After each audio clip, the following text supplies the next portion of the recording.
जी हाँ दोस्तों, आप लोग बिल्कुल सही सुन रहे हो। भारत की जो प्लेट है वो अब बीच से टूट रही है, जिसकी वजह से आने वाले समय में जो हिमालयन स्टेट हैं जैसे उत्तराखंड, हिमाचल प्रदेश, इनके ऊपर डायरेक्ट असर पड़ेगा। और ये जो स्टेट है वो हो सकता है आने वाले समय में हमें दिखे भी ना। हिमालय एक अनहेबिटेबल रीजन हो जाए और इंडिया की प्लेट दो भाग के अंदर टूट जाएगी, ऐसा रिसेंटली जियोलॉजिस्ट द्वारा कहा गया है। अब बात आती है कि यहाँ पर जो रिसर्च सामने आई है, क्या ये रिसर्च एकदम नई है जिस चीज को प्लेट टेक्टोनिक डिफाइन नहीं करती, या फिर ये पुराना वाला ही फिनोमिना है जिसको एक नए रूप से देखा जा रहा है। इन सारी चीजों को मैं शुभनीत चौहान डिटेल में आप लोगों के साथ में चर्चा करूंगा। बट उसके पहले आप लोग मेरे साथ में ऐसा सीटेंट टेलीग्राम ग्रुप के ऊपर जुड़ सकते हो। मेरे क्लास की अपडेट, पीपीटी, पीडीएफ सब कुछ आपको मिल जाएगी। यूपीएससी सीएससी की तैयारी करना है इंडिया के टॉप एजुकेटर से, अगर आप लोगों को ऑफलाइन क्लासेस के अंदर पढ़ना है तो आप अनअकैडमी के ऊपर जुड़ सकते हो, क्योंकि अनअकैडमी अब केवल ऑनलाइन ही रहा है, अनअकैडमी अब ऑफलाइन भी आ चुका है। हमारे सेंटर्स ऑलरेडी खोले जा चुके हैं। साथ में अगर आपको मेरे लेक्चर की पीपीटी पीडीएफ चाहिए तो आप नीचे डिस्क्रिप्शन के अंदर एक लिंक दी हुई है, उसके जरिए मेरे पीडीएफ प्राप्त कर सकते हो। साथ में आपको उसी लिंक के अंदर प्रीलिम्स के mock test, previous year question, NCERT के नोट्स की समरी और मंथली करंट अफेयर्स की मैगजीन, साथ में इंडिया ईयर बुक की समरी, ये सब कुछ फ्री ऑफ कॉस्ट मिल जाएगा। आप चाहो तो डाउनलोड कर सकते हो। चलिए दोस्तों, आप समझने का प्रयास करते हैं यहाँ पे हुआ क्या। देखो, इंडियन प्लेट बी से टूट रही है। इस फिनोमिना को समझने के पहले बहुत इंपॉर्टेंट है प्लेट टेक्टोनिक एक्टिविटीज को समझना। देखो, वर्ल्ड वॉर 2 के समय पे हम लोगों को समझ में आया कि धरती जो है वो पूरी एक जैसी नहीं है, बल्कि ये अलग अलग प्लेट्स के फॉर्म में टूटी हुई है। इसे आप ऐसे भी महसूस कर सकते हो कि धरती अगर पूरी हिलती तो पूरी धरती पे एक साथ अर्थक्वेक आता, पर ऐसा होता है क्या?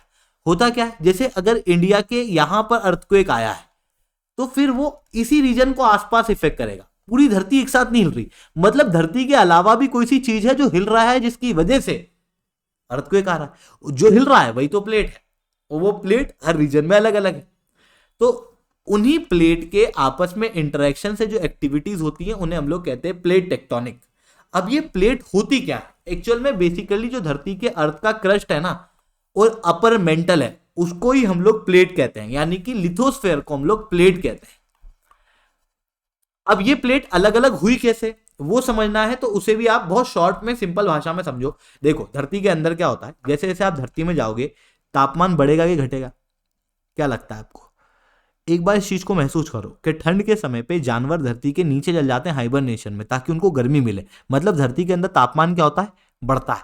जैसे जैसे धरती में जाओगे तापमान बढ़ेगा, हर 32 मीटर में 1 डिग्री सेल्सियस के आसपास तापमान बढ़ता है।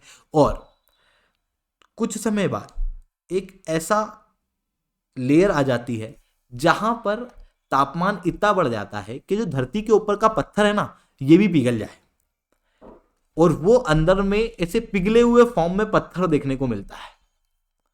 यानी कि जो पांव के नीचे हमारा पत्थर है ना, धरती पूरा ऐसा पत्थर नहीं है, अंदर से पिघली हुई है, जैसे बॉल के अंदर पानी भरा हुआ आता है ना, उस तरीके से। अब आप कहोगे सर इसका क्या प्रूफ है? कभी आपने वॉल्केनो फटते देखा है? वॉल्केनो के अंदर अंदर से लावा बाहर आता है। लावा बाहर आता है, वो क्या है? वो धरती के अंदर का यही मैग्मा है।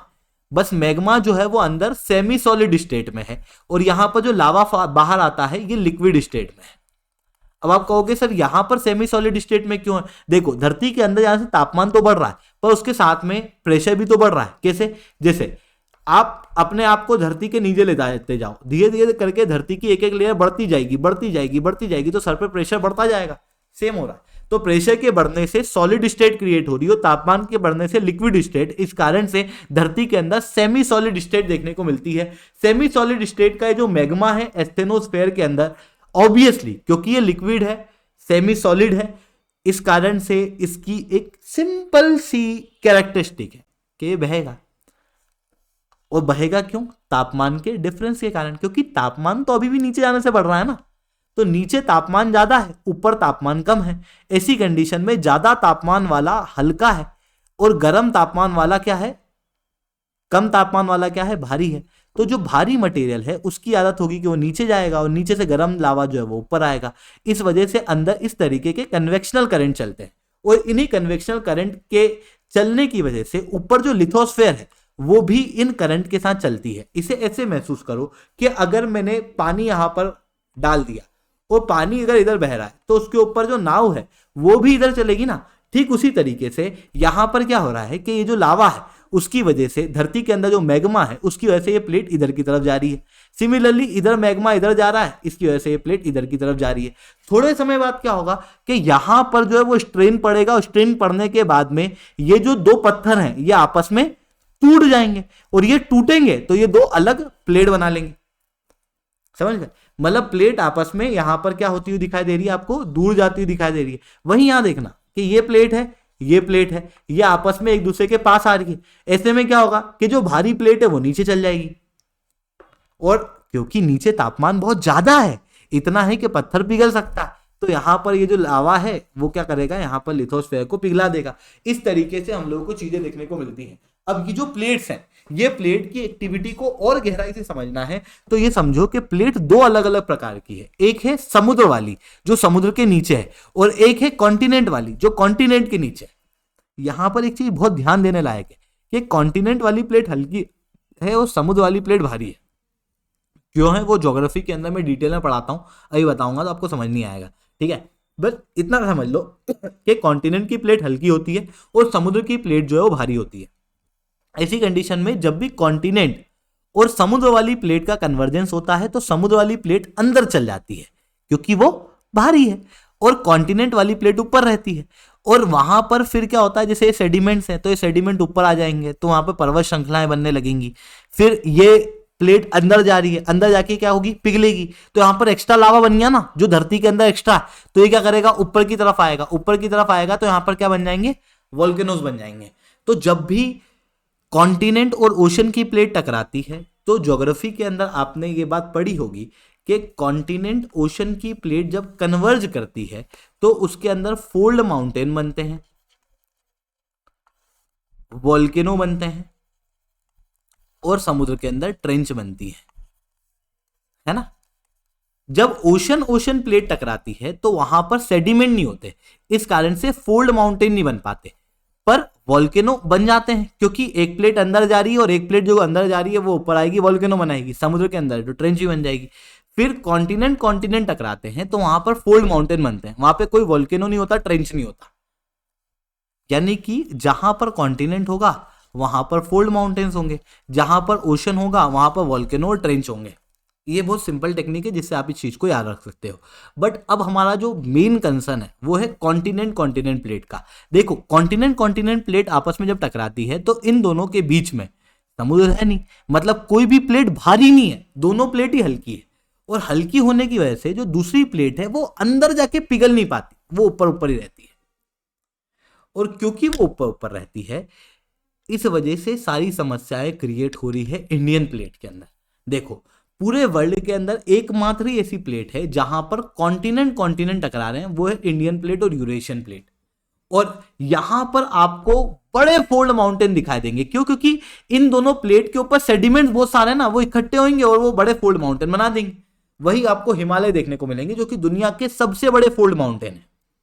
और ये जो कॉन्टिनेंट कन्वर्जेंस है ये एक्चुअल में कॉन्टिनेंट की तरह शुरू नहीं हुआ था। पहले इन दोनों कॉन्टिनेंट के बीच में टेथिस सी हुआ करता था, वो टेथिस सी खत्म हो गया, तो अभी कॉन्टिनेंट कन्वर्जेंस देखने को मिल रहा है। तो इस तरीके की चीजें हम लोग को यहां पर देखने को मिलती हैं। बट देखो यहां पर क्या है, मैंने आपको बताया कि ऊपर वाली जो प्लेट है और जो नीचे वाली प्लेट है ये दोनों ही हल्की है, और क्योंकि हल्की है इस कारण से प्लेट बहुत अंदर जा नहीं पा रही, और जा नहीं पा रही ना तो उसकी वजह से यहां पर डीलिमिटेशन हो रहा है। आप कहोगे डीलिमिटेशन क्या होता है? रिसेंटली साइंटिस्ट लोगों ने इस प्लेट को समझने का प्रयास किया। देखो हुआ ऐसा कि जो तिब्बत वाला इलाका है ना, तिब्बत के आसपास वाला इलाका, वहां पर ऐसा पाया गया कि यार अचानक से अर्थक्वेक की मात्रा बढ़ रही है। इवन आपने जोशीमठ वगैरह का केस देखा होगा, धरती जो है वो नीचे भी खिसक रही है। तो फिर साइंटिस्ट लोगों ने या फिर कहूँ जियोलॉजिस्ट लोगों ने यहाँ पर रिसर्च करने का प्रयास किया। और जब उन्होंने रिसर्च करने का प्रयास किया तो उन्होंने सबसे पहले पकड़ा तिब्बत के आसपास के हॉट स्प्रिंग्स को। हॉट स्प्रिंग्स को क्यों पकड़ा? क्योंकि हॉट स्प्रिंग क्यों गर्म है? क्योंकि ये धरती के अंदर से है, और क्योंकि ये धरती के अंदर से डायरेक्ट कनेक्टेड है, इस वजह से इनके अंदर से धरती के अंदर की गैसेस वगैरह भी बाहर आती हैं। तो धरती के अंदर के बारे में जानना है तो हम हॉट स्प्रिंग को समझ सकते हैं, हॉट स्प्रिंग का प्रयोग कर सकते हैं। अब इन्होंने हॉट स्प्रिंग के अंदर हीलियम के पार्टिकल को देखने का प्रयास किया। क्यों? क्योंकि देखो धरती के अंदर जो मेंटल है, मेंटल मतलब वो जगह जहां पर मैग्मा पाया जा रहा है, वहां पर ना हीलियम 3 मिलता है, वहीं क्रस्ट के अंदर हीलियम 4 मिलता है। अब इन दोनों में अंतर क्यों है? देखो, अंदर क्या होता है, मेंटल के अंदर तो हीलियम 3 पाया जाता है और ये बहुत ही रेयर एलिमेंट है जो केवल मेंटल में ही पाया जाता है। फिर जब ये जो मेंटल के अंदर का हीलियम है ये ऊपर आता है मैग्मा के साथ, तो वो क्रस्ट के अंदर के यूरेनियम के साथ में रिएक्ट करके हीलियम 4 बना देता है। ऐसी कंडीशन में जिस भी हॉट स्प्रिंग में हीलियम 3 की मात्रा ज्यादा है, मतलब वहां पर क्रस्ट क्या होगा, पतला होगा, तभी वो क्या नहीं कर पा रहा, हीलियम 3 को हीलियम 4 में कन्वर्ट नहीं कर पा रहा। और जहां पर हीलियम 4 की मात्रा ज्यादा है वहां पर क्या होगा, क्रस्ट मोटा होगा। मतलब हीलियम 4 है मतलब क्रस्ट मोटा है, हीलियम 3 है मतलब क्रस्ट पतला है।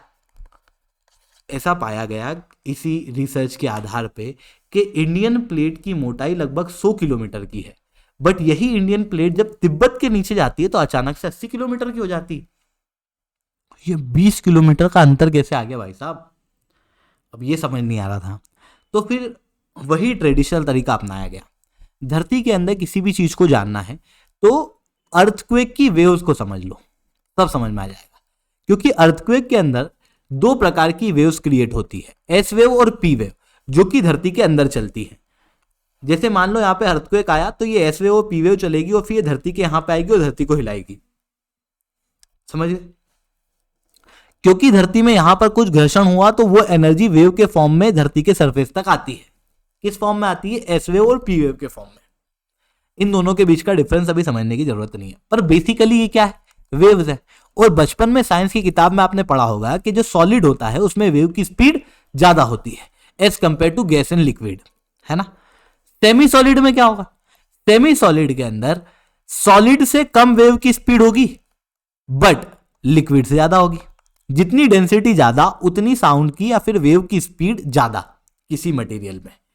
अब हुआ ऐसा कि जियोलॉजिस्ट ने सिज्मिक वेव को धरती के अंदर भेजा और सिज्मिक वेव को भेजा तो उन्होंने पाया कि पहले तो सॉलिड के अंदर वेव की स्पीड बढ़ रही है, स्पीड बढ़ने के बाद अचानक से स्पीड कम हो गई।